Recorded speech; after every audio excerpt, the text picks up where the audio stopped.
On this AirCheck episode, we continue our season finale, part 4 of our 4-part series with Jimmy Fink. Jimmy takes us into the studio during the WPLJ reunion radio show. He also reveals some funny moments during interviews with Elton John, Frank Zappa, and ZZ Top.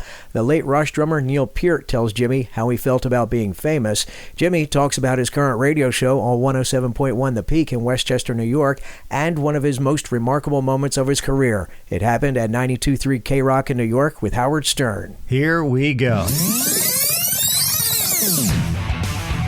Welcome to AirCheck Season 4, a podcast about radio's personality from radio personalities, managers, consultants, owners, and your most humble hosts from Philadelphia, Rich DeSisto and Paul Kelly. I'm Rich DeSisto. And I'm Paul Kelly. This is the final episode of 4 with legendary New York radio personality Jimmy Fink. Still a staple on the FM dial, doing afternoons at 107.1 The Peak in Westchester, New York, one of the many stations he joined at their respective launches. On our previous episode, part 3 of 4, we found out what happened in 1996 when New York's KROCK changed format from classic rock to alternative rock. When music changed in the late 1990s and the people at KROCK thought that they can't keep playing classic rock, so to speak, and there was new music coming in, the Pearl Jams and Green Days of the world, they decided to change direction. What Jimmy hates the most about being on the air.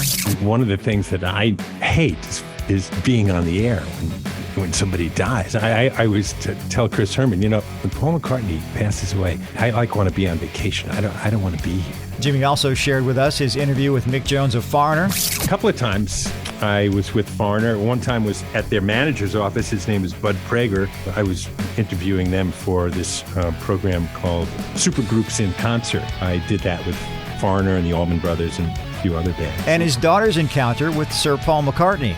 My daughter Lucy was at a restaurant in the Hamptons, and Paul was sitting there with his wife Nancy, his current wife Nancy, and Nancy is a friend of ours. And Lucy went up to the table where they were sitting. Jimmy Fink.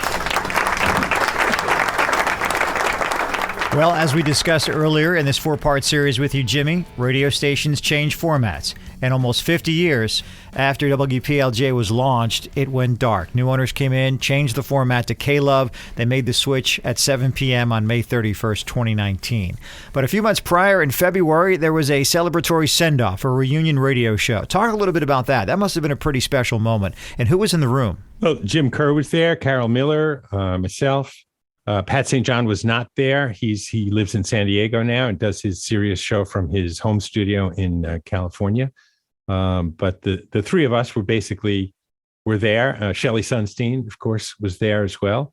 And we chatted. We were on the air with some of the current PLJ people, and it was nice. It was nice to see all those people again. We had also a party at the Cutting Room. It was like a PLJ reunion thing where all of those folks were there as well, including Alan Shaw, he's the person, who originally gave me my first job, back at WABC-FM, that vice president of ABC at the time. So it was a thrill to see him again after all these years. And like I said, people bought PLJ several times over the course of the years, but they never turned it into a religious station until the current people bought it. The funny line that we heard back then was, "This station is now programmed by God."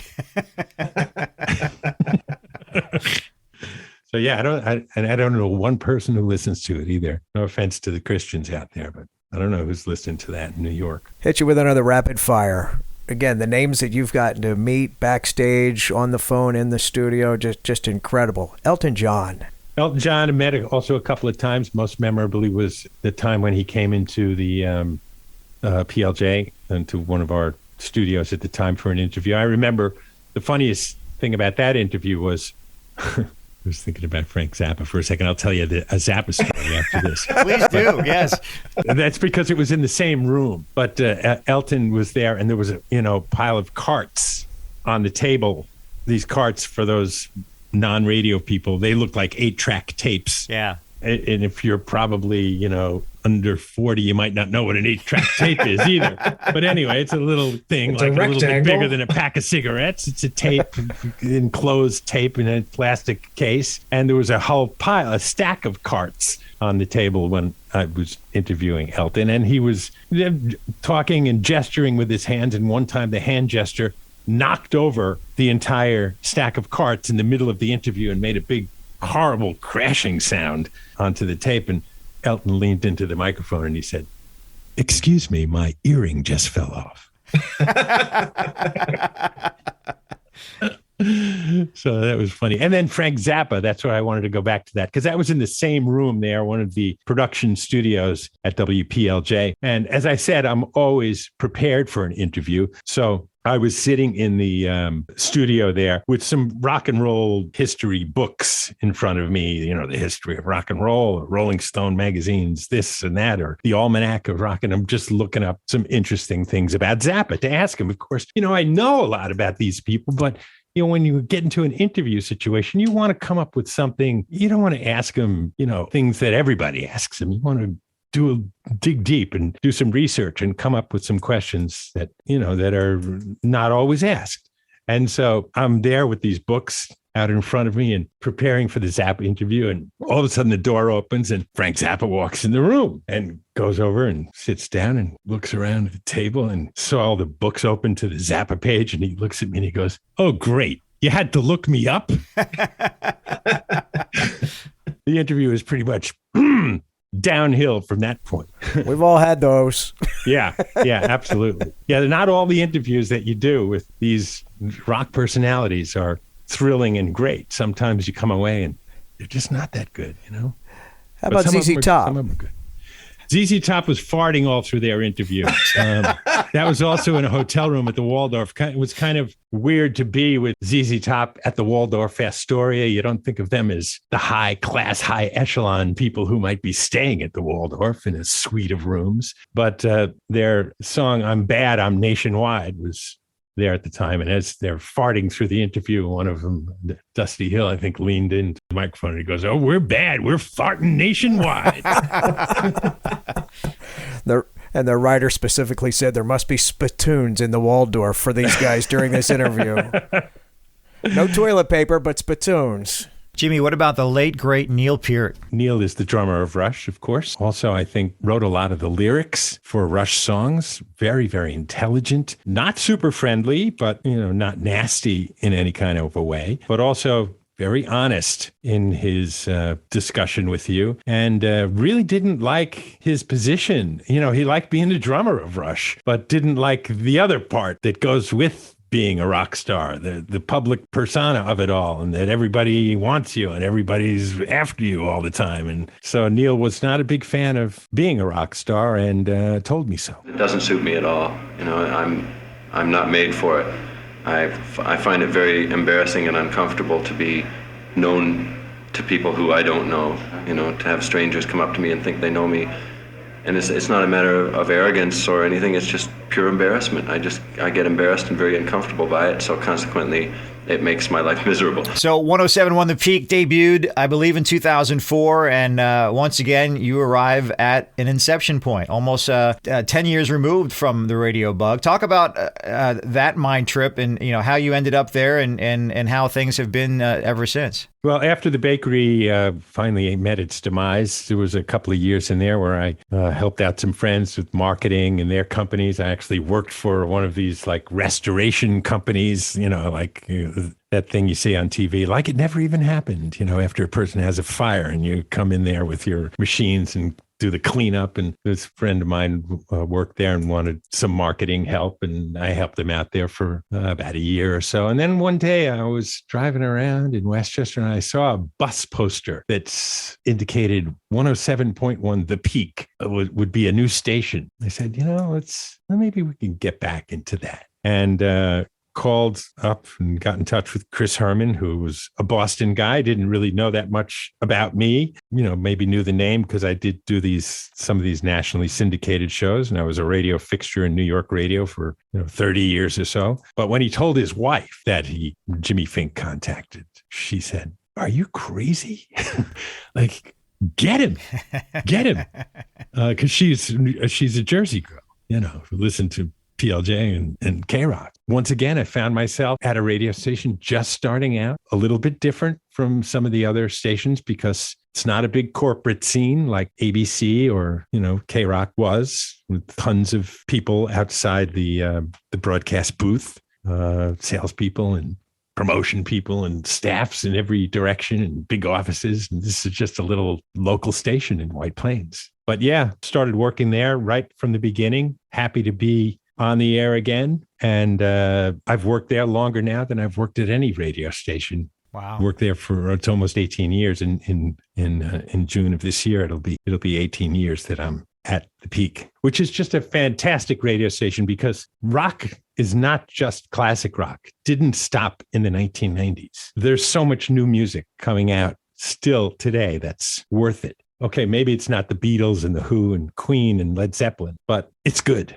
It's the Killers, it's the Lumineers, it's Portugal the Man. There's just a lot of current great bands, and I just named 3, but there are tons of them. I'm happy to be on a radio station that remembers the classic tunes, but also knows that there's a lot of new music still coming out there, and it's our job to turn people on to it. Air Check, a podcast about radio's personality from radio personalities. You're listening to Season 4. Catch up with Seasons 1, 2, and 3. Available now on Apple Podcasts, Google Podcasts, and Spotify. You can also tell your smart speaker to play Air Check Podcast. Jimmy, I wanted to give a posterior kissing pitch about 107.1 The Peak. It's the station that I stream, number one of any radio station. And what's really cool about it for somebody that's never listened to this radio station, I mean, you mentioned some of the new music that the station exposes, but it's not just a new music station. It's got a good blend and a nice way that it threads the new music through library tracks that also make it onto the air. For radio industry people that are listening, that first song that you hear in the top of the hour, when you hear the first song out of the ID, it's not going to be what you expect. You might hear Cross-Eyed and Painless from Talking Heads. You might hear White Punks on Dope from the Tubes, and then you'll hear that brand new song from the Lumineers, and then on comes Carpet Crawlers from Genesis, and it's not a pigeonholed format. It's just it's a really cool blend. It's not eclectic. It's not like some weird non-com station that is a dumping ground for new music. You guys really weave the music together so wonderfully. So if there's any more kind of ass kissing that could have been done, it's right here. So make sure Chris Herman checks out the episode and knows how much of a fan I am of the radio station. Well, I appreciate that. There's this local store I go to and around here, and they always have Q1043 on, and so they're always playing the same things, the Stairway to Heavens and the Lynyrd Skynyrd's and the typical songs that you hear on these classic rock stations that only play like 300 songs altogether. I mean, if you listen to them, you would think The Who only made 5 songs.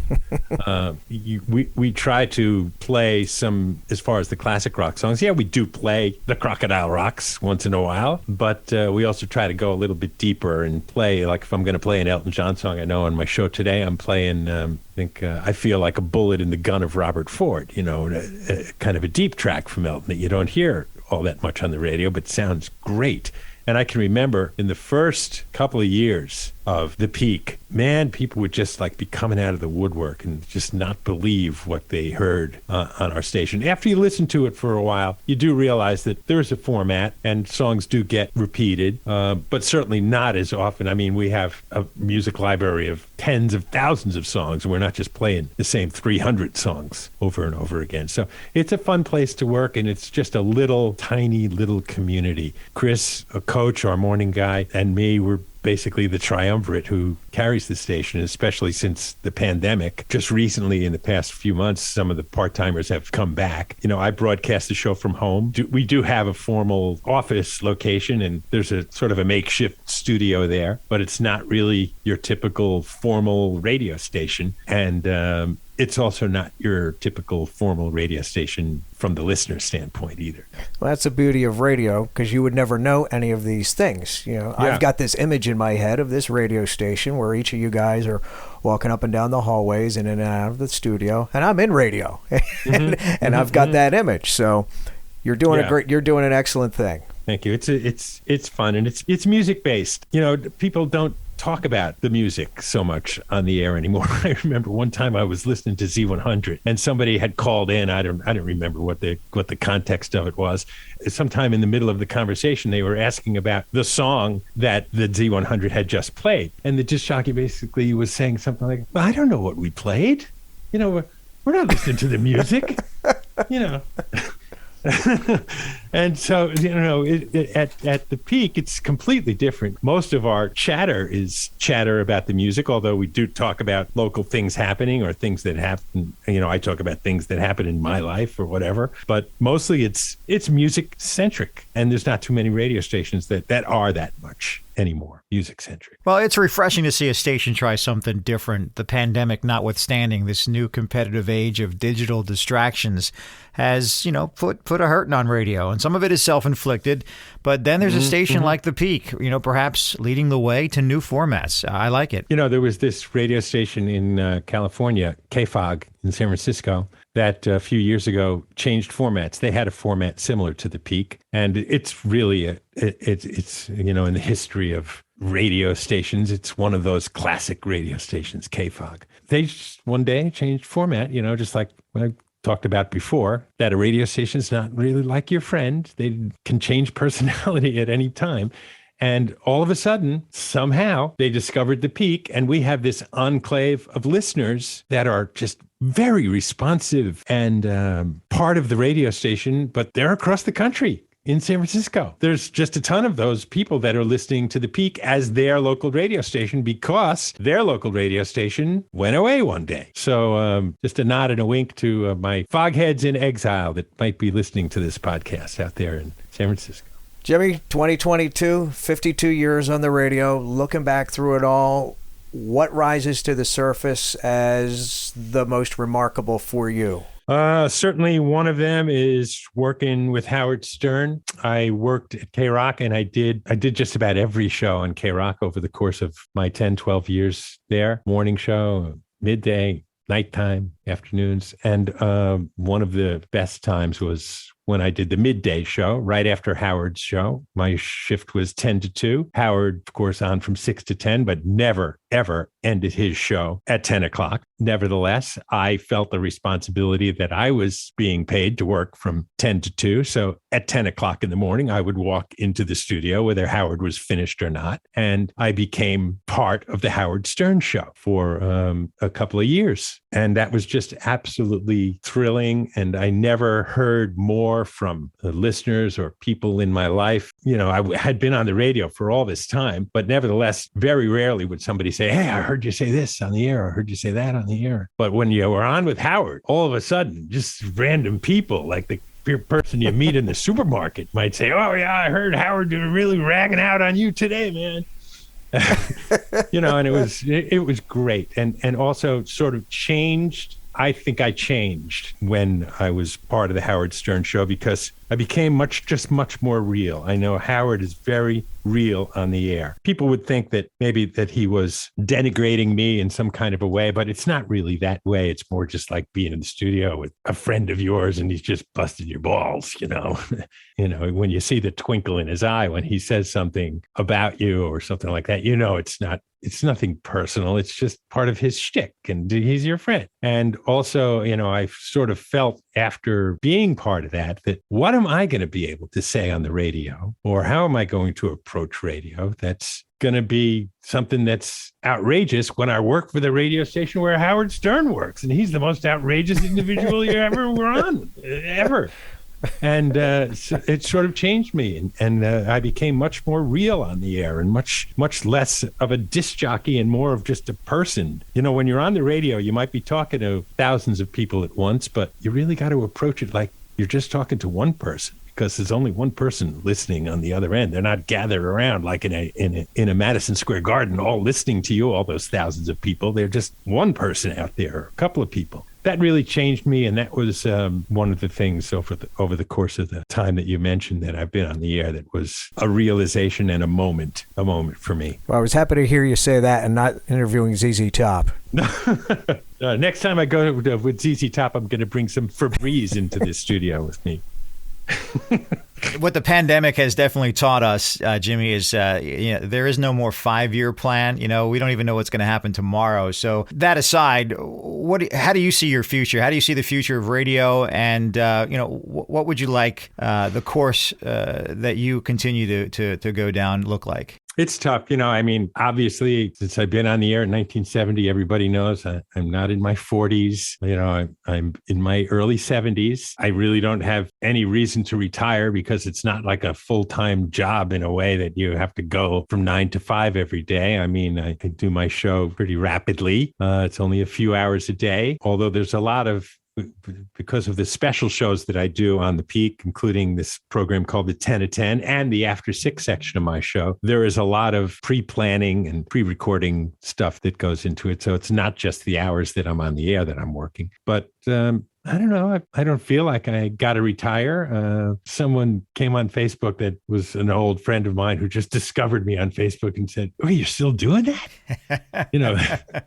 Yeah, I'm still doing it. I guess I'll, especially now since I could do it from home. Sometimes I'm not fully dressed when I'm doing my show. And there's no dress code here in my little home studio. I'm ready to just keep going. As long as the Peak doesn't turn into that Spanish talk station, I guess I'm good to go. No bueno. Yeah. Muy bueno. Yo soy Jimmy Fink.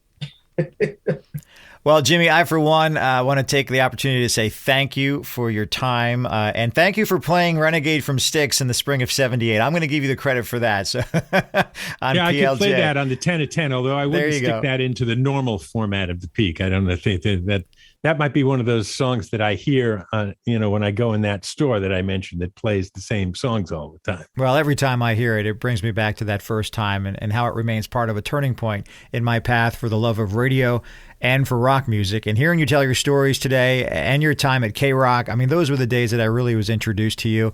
And you and many others continue to influence me during my formative years in the direction of radio, where I ultimately started my career in the late 80s. It's been a real thrill talking to you today, Jimmy, and thank you so much for your time. Jimmy, yes. Thank you guys. Thank you guys for having me. I appreciate it. By the way, if you can just stick in that people outside of New York can always listen to The Peak online at 1071thepeak.com. And there's an app. And there's the Peak app as well. Absolutely.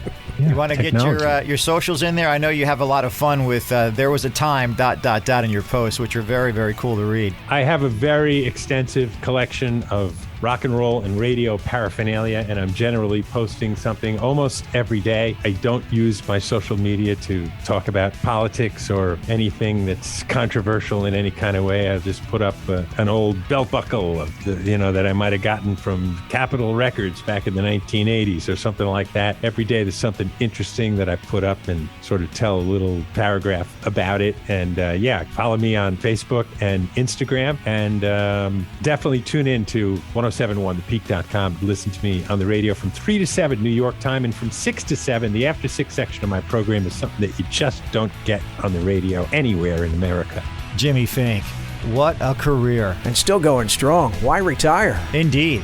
Remember, Aircheck Seasons 1, 2, 3, and 4 are available for you to play and replay again and again and again. Follow us, stream, and download every episode of Aircheck on Apple Podcasts, Google Podcasts, and Spotify. You can also tell your smart speaker to play Aircheck Podcast. If you haven't done so, give us a great rating. We'd also love to hear from you on our Facebook page, Aircheck Me. This is Rich DeSisto. And I'm Paul Kelly. We'll talk to you soon. Closing out another episode of Aircheck, a podcast about radio's personality from radio personalities. If you have radio stories to share, we'd love to hear from you. Join the Aircheck guest list. Email aircheckme@gmail.com. Musical props are Chris Gordon's. Announcer props, I'll take those. Greg O'Brien, the OB. Aircheck is available now on Apple Podcasts, Google Podcasts, and Spotify. You can also tell your smart speaker to play Aircheck Podcast. Aircheck is the creation of RDPK Productions.